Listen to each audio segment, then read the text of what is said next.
Mick White. I'm so happy that you're sitting down with me today, and we've been catching up over the last 20 minutes or so. But I just want to give you the opportunity to introduce yourself to everybody that's listening out there, and share a little bit about who you are and what you're up to right now. Sure. Mick White, the founder of the 100 Year Manifesto, and really just driven to help people live better lives, specifically entrepreneurs, but anybody who's searching for more out of their life. It's what I've always felt like this is what my calling is. I didn't always know how it worked with what I was doing professionally, but I knew deep down like I love helping. I've always thought like my business card should just say helper, like Hmm. helper, period. Right? Like that's the Hmm. title. Because we can do a lot of good in a lot of different ways, and it doesn't always have to be um, specifically based on what your title is or my role is this. Like I just want to go out and help people. So yeah, I don't remember. It's been a while. Like how we officially first met. You know what? Uh, I think I know. So there was a live interview. This is pre-COVID, on a show called oh, that's Coffee and right. Closers. That's right. And I think by way of social media, the people that I happened to be connected to at the time happened to be connected to you and the person that runs that show. And I think, do they do it in the WeWork offices in downtown Yeah, Minneapolis they in the were Bell doing it. Tower? They were doing it. We work. Yeah. Yeah, so it might have been through Josh, and I just happened to see your interview with them, and I resonated with the message that you shared so closely. And you're like, "Yeah, I've been in sales for a lot of my career, but I've never really considered myself a salesperson." Right. And I personally I struggle with having very direct asks with people. And then because just I'm just there, I'm just trying to help somebody, right? Right. And that's I think that's why I was so drawn in. And i That's right. i see that parallel to my life too, that I just want to help people, and you being the helper Yeah. that you are. Yeah. I And it. reached out to you, and then and Yeah. You you reached out. you luckily responded. And we've had a few conversations since then. But That's right. I'm Yeah. very glad You I reached did. I out, did. and I mean, I remember being on that. It's Coffee and Closers. It's this big sales, you know, show, and I'm thinking the whole time like I've been in sales for since I was 21 years old, right out of college, and I've never considered myself a salesperson because I'm a lousy closer. Like I'm I'm really good at prospecting and helping and doing the presentation, and then when it comes time to say like, so are you in or are you in? Like that's just like I and for a long time I didn't know this about myself until I was 40 years old, is that I have anxiety. And it wasn't until one day I was in counseling, and the counselor was like, you have anxiety, right? And I'm thinking, what are you talking about? And he walked through what it was. And I'm like, oh, yeah, I've had that my whole life. And yet, being in sales, I don't have a problem speaking in front of a group of a couple thousand people, um, or giving a big presentation. But to have to pick up the phone to call somebody, oh, good grief. Like, I've in the past, even to set like a doctor's appointment, instead of calling them, I would drive to their office, show up, be like, I need to set an appointment, and then drive home because I picking up the phone to call people is really hard for me. And so to always be in sales is always like for me kind of, it seems silly. Yet other people are like, oh, I always consider myself shy. And people are like, you're not shy. Well, the actual term I was looking for was anxious.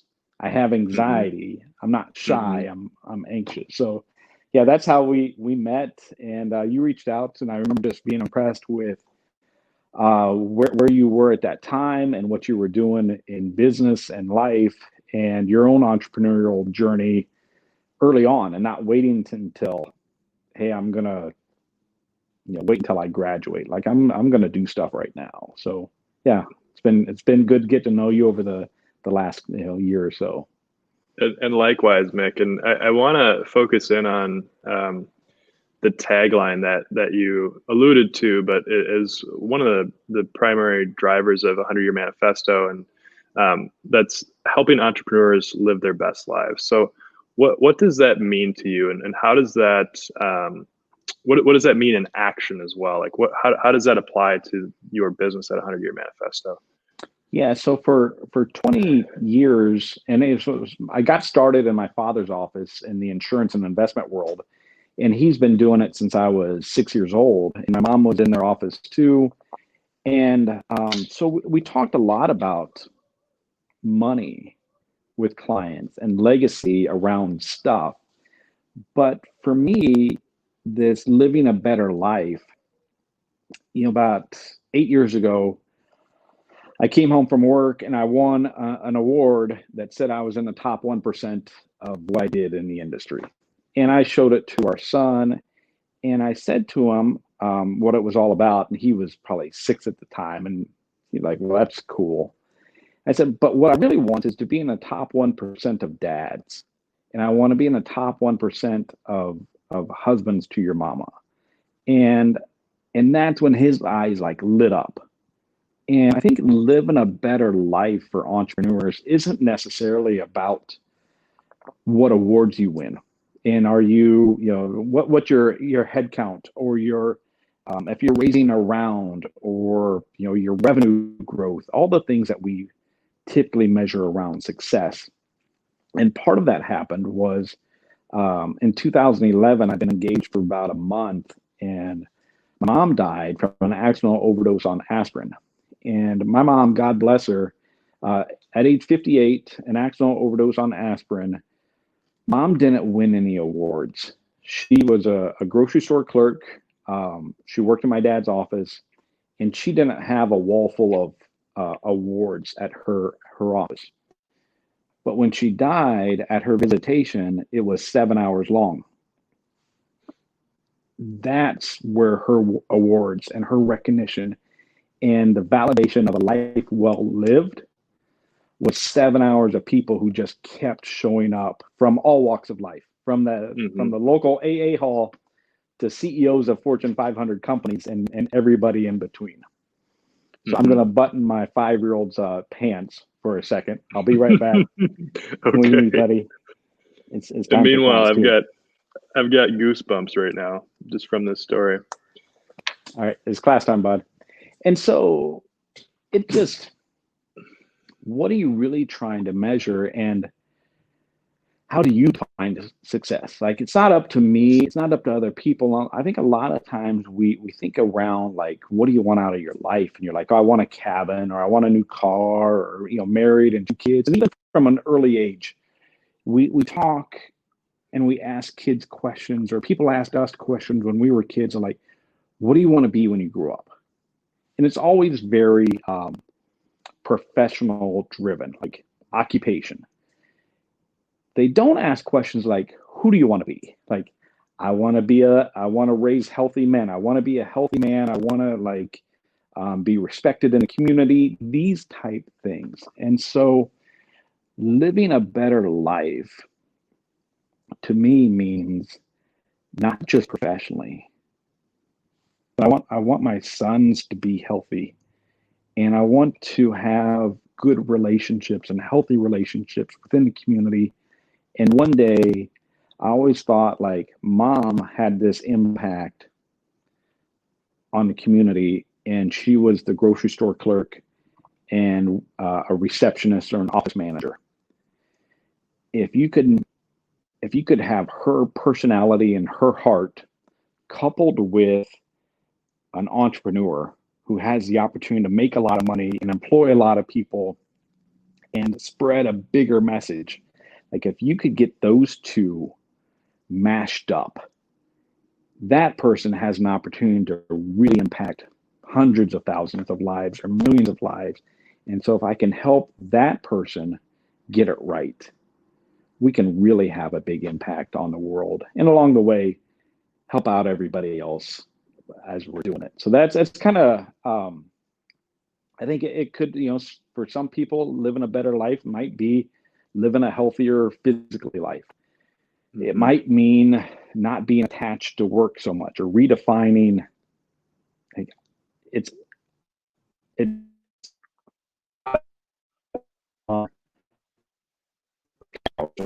crowd to say, like, my mantra is work smart, play easy, and pray hard.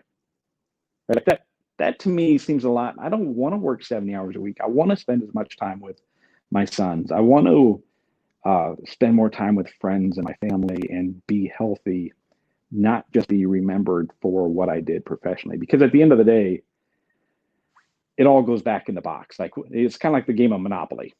Like, somebody wins, other people go bankrupt, you get all the properties, but for all the players, all their stuff eventually goes back in the box. Somebody puts the cover back on the box and the game's over.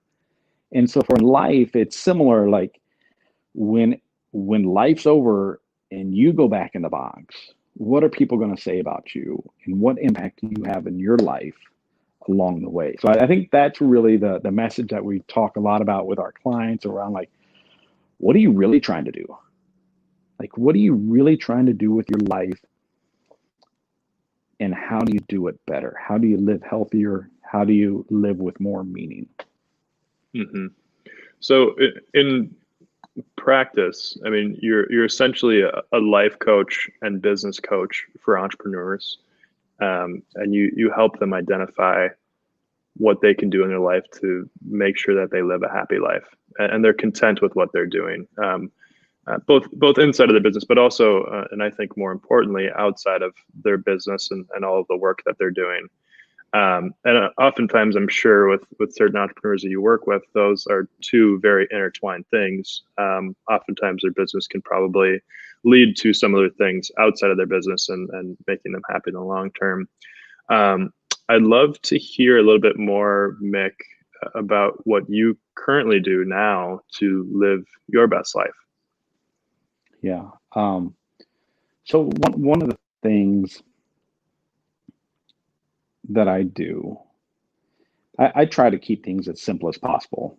And so I have 3 commitments that I do every single day. And it started with, I was going through a course and we had to make a commitment.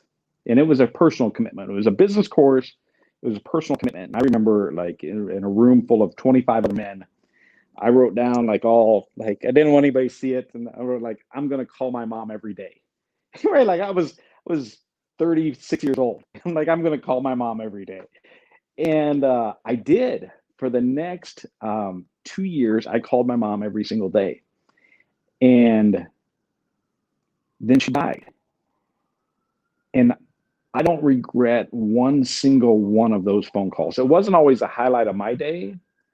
I'm ashamed to say, like, sometimes I just did it because I made that commitment. But I knew it was always a highlight of her day. And looking back, I had 2 years of phone calls and memories and silly stuff my mom would say, and just funny stories along the way. And so a lot of times I think it's just a small commitment. So I have 3 that I commit to every single day. And one is, I send one note of gratitude to somebody. And it might be via text message. It might be via, a handwritten note with a wax seal stamp on it that I put in the mail. It might be via Facebook or LinkedIn or somewhere, but some sort of gratitude that I show appreciation to somebody else. It helps keep me centered. One is that, but the second one is I journal every single day. And it's just a place, again, to help me in the hustle and bustle of life. Just some time, it forces me to reflect. And then the third small commitment, and it's silly when you think of it, but the reasoning behind it was pretty serious, was that I post one thing on social media a day, particularly my Instagram and Facebook accounts. And on Instagram, and it's the same thing usually, but it forced me to take photos. And what it did by taking photos forced me to be more in the moment and in my surroundings. Because as I have anxiety, that I can get pretty wound up around like getting my to-do list done. And this started, I've been posting one thing a day for over 4 years now. Because Macallister, my almost 6-year-old, was just over 1 year old.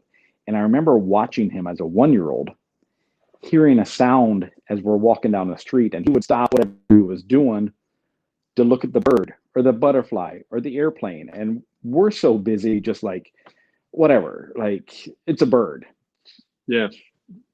He is fascinated by these things. So by taking a photo, even though I'm not a great photographer, it just keeps me in the moment all day long looking for the beauty in life. So I think small commitments like that are just a couple of the ones that I do every single day. They're not, I'm going to go compete in a triathlon and I'm doing these major things. Like those are great too. I have some of those aspirations, but I think sometimes just taking really small steps to say like, I take these photos, I do these small things. I call my dad every single day. Now that mom passed away, I call my dad every single day. So just some small things that I think we can do to keep the main thing is to keep the main thing, right? Like these small things are the main things. As silly as it might be to take one photo a day, the reason behind it is I want to make sure I'm in the moment as much as I can be and not always looking out into the future or always wrapped up in work or not having enough time for my son. So, yeah. Small stuff. Yeah. My brother lives up a very similar philosophy, and a lot of it comes from habit forming and self-help books, at least from what he's done so far. And it's a lot of it's based off of this theory of compound interest. If you put $1 aside today, that dollar might be worth $19 40 years from now. Right. So if you're taking one picture each day, I mean, it's not monetary, but your happiness, that I'll call it one unit of happiness, might be worth 19 units of happiness 40 years from now. And as that continues to grow over time, you're just a much happier person. In theory. And I think I agree with the theory. And I think even with Mac, like when you have kids, like all of a sudden he's almost 6 years old, and you just hear a lot of people say it goes by so fast, and which it does. But by doing this, maybe it doesn't go by quite as fast because I'm there more, and it's being very intentional about. If I say I want to be a great dad, there's not a metric around that. Like, if you do this, you'll be you're currently at an 86 percentile of dads. Like I might be 45, but I read on a 46-year-old level. Kind of nonsense, right? Like, do you? Is that just a subtle flex right there? In third grade, I was like in fifth grade reading, but I'm not sure I'm still at that point. But humble brag. Right, third grade, I was a pretty amazing. A funny story about fourth grade was we had I've got a funny story for you too about fourth grade after you finish yours. I go to fourth grade, and my older sister, one of my sisters, when she was in fifth grade, she got sent to a different school.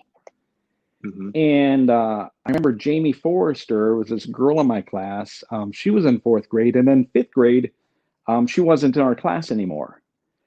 And my sister went to this other school because she was in the gifted program. They put all the smart kids and took them to a different school. And by the time I came around, I just assumed they didn't have the gifted program anymore. And Jake, I kid you not, it wasn't until our 20th high school reunion that I'm like, wait a second. You weren't in our class anymore because you went through the gifted program. I just assumed that they didn't have it anymore because I wasn't in it, right? Because I didn't get invited. So yeah, I don't know. Maybe that third grade to fifth grade reading just wasn't enough to qualify for the gifted program.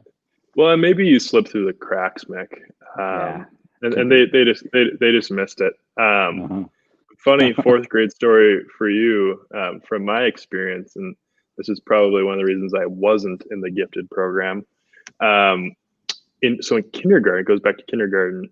We were given one piece of homework, I think the entire year, and we got this giant shoe sent home with us.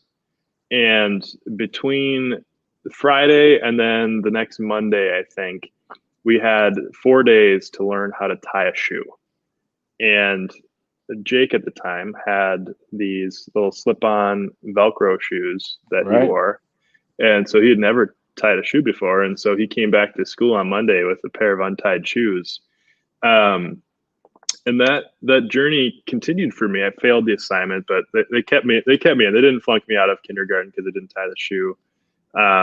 Kept going through first, second, third, and then got to fourth grade. The entire time they still had the Velcro shoes. Most of the time they had the lights on the bottom, so you could be rocking around school with all the lights on. And then I hit a growth spurt between third and fourth grade, and they didn't have Velcro shoes anymore. So I had to learn how to tie my shoes. And so I didn't learn how to tie my shoes until fourth grade, which is, how old would you be at the time? Probably 10. It's a little behind the normal, just a few years behind the normal learning curve there. But I think I could have been reading. I'm old enough that the cool kids were the one with the Velcro shoes. Like that was always my, and Macallister, like, he's got light up shoes and they're pretty cool. Like, I have a pair of light up shoes that I found on Amazon, and I can't wear them. I can't wear them unless he's around, right? Because then you're just like a weird dude who has light up shoes.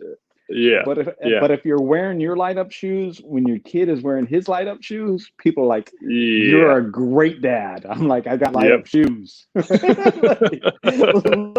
they have they're like the Christmas lights that you have like 17 different things that they can do. I'm like, watch this. So I still have some light up shoes, Jake. Maybe I need to get a pair of those then. I think so. I think it's the only right thing to do. I'll make a note of it.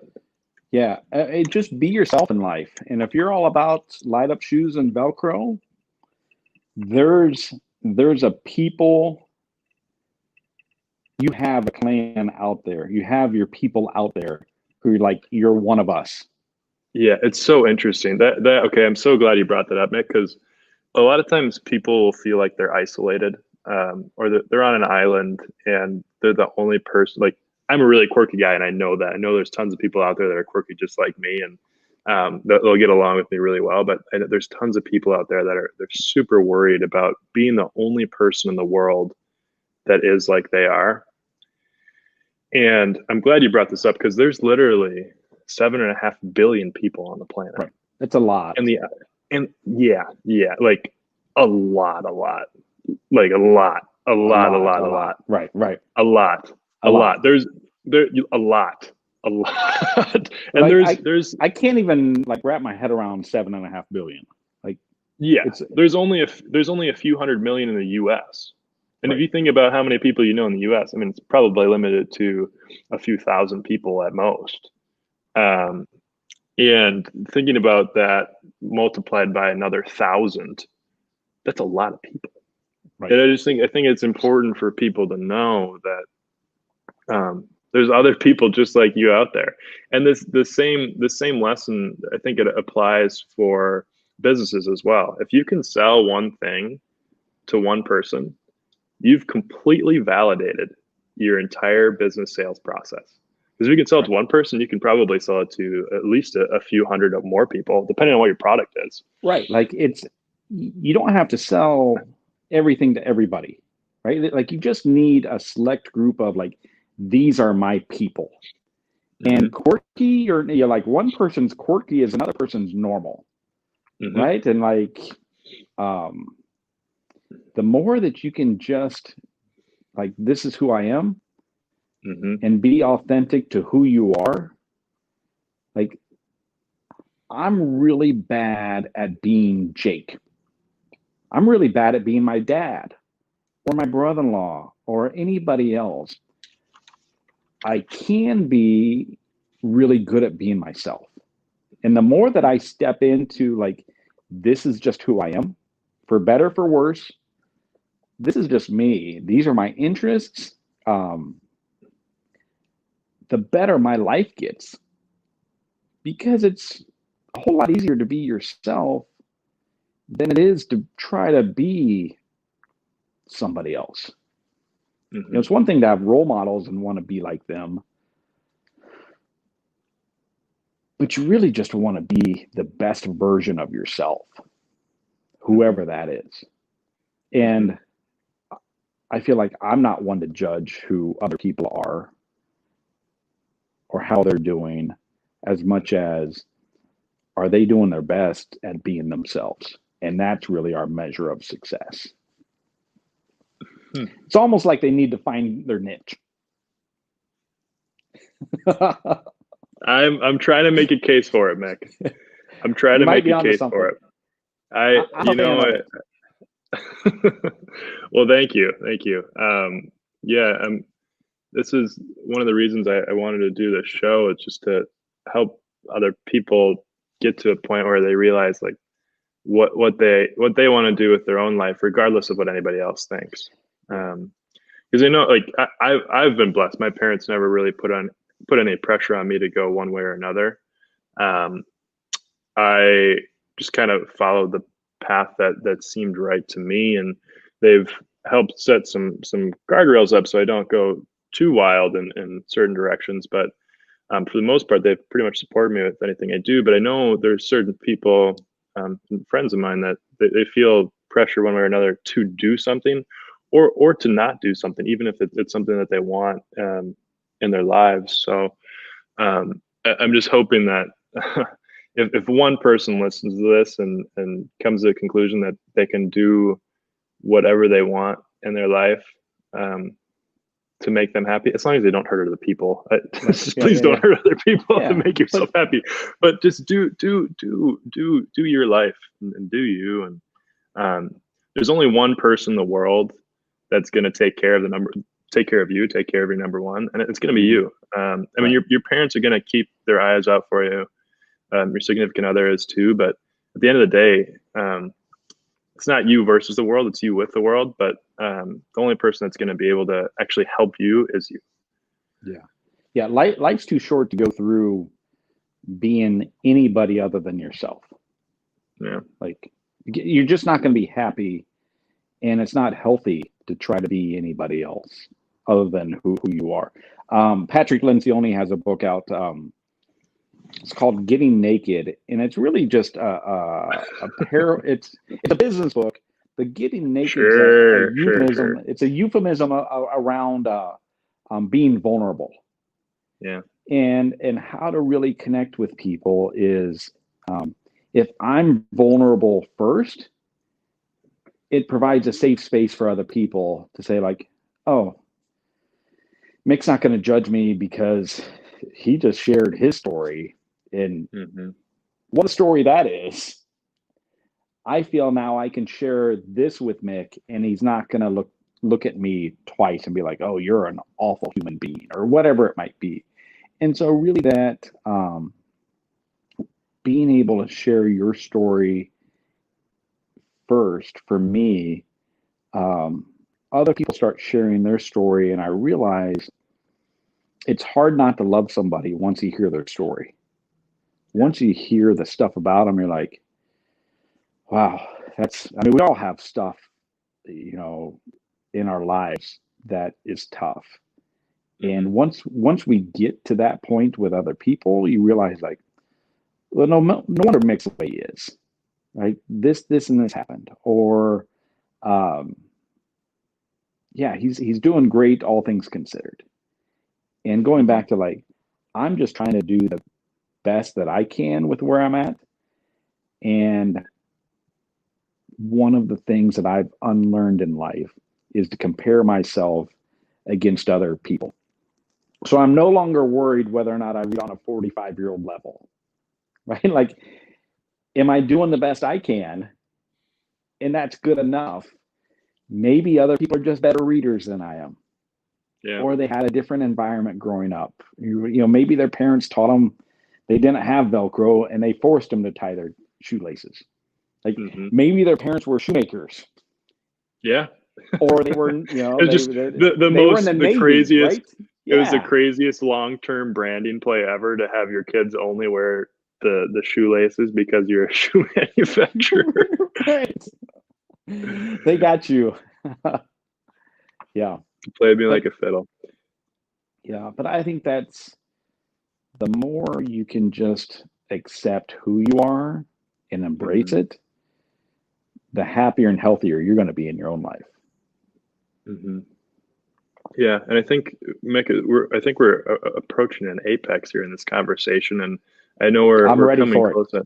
We're coming close here on time too, so I want to hand it back over to you, and ask you if there's one thing you want people to take away from our conversation today, or maybe even something that wasn't brought up or mentioned today, and you just want people to know and share it with them. What would that be? You know, I think in all seriousness, it is that you are not alone, right? Like there's other people going through what you're going through or feeling what you feel, or your people are out there. And whether you've found them or not, they're there. And to continue to seek out who I am as a person and find the people who accept me for me and who also challenge me to be the best version of myself, right? Like, so that's probably more than anything, that you're not alone in this journey. There's other people just like you. There's 7.5 billion people out there, right? Like, there's a lot of people like you. As unique as you are, there's other people like you. Yep. Yeah. And actually, I promised that was going to be the last question, but I have a follow-up question on that. What would you tell someone, like, what can you do to help someone that does feel like they are alone and that they're on an island? What can you do to help guide them in the direction towards their own? Yeah. You know, two things. One is just acknowledge it. You know, just acknowledge your feelings of I feel alone. And then the second one is, you know, just to start reaching out to others and try to find, like, with the internet today, you can find your people. And maybe the last one of, like, I wholeheartedly believe the world would be a better place if everybody was in counseling, right? Like, if you got professional help for whatever I you're going agree. through, like, I agree. I have anxiety, that helps me out. But just having somebody, a safe space where I can dump my stuff on and they can listen to me and help guide me, that's been amazing. So mentor, counseling, whatever it might be, find your people. Yeah. Incredible advice, Mick. And I think this has helped people find their niche today. And this has been one of the better interviews that I think I've had on here, just because it's been so focused on actually helping the individual and less focused on business and what businesses can do to become better. So thank you again for coming on today. I really enjoyed this conversation. So if there's anything you need, just let me know, and I will see you soon. All right. Fantastic.